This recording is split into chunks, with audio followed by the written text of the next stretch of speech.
Ein Loblied dem Pfälzerwein von Lina Sommer.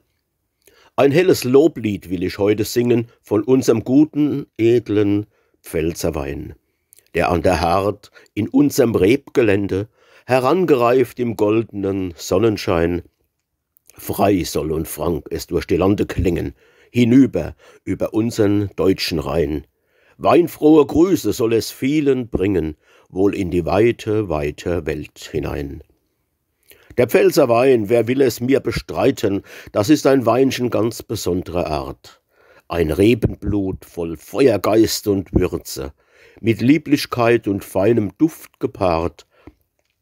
Und wer an dieser hehren Gottesgabe mit Freunden sich erlabt zu guter Stund, vergisst des grauen Alltags schwere Sorgen und wird an Leib und Seel frisch und gesund.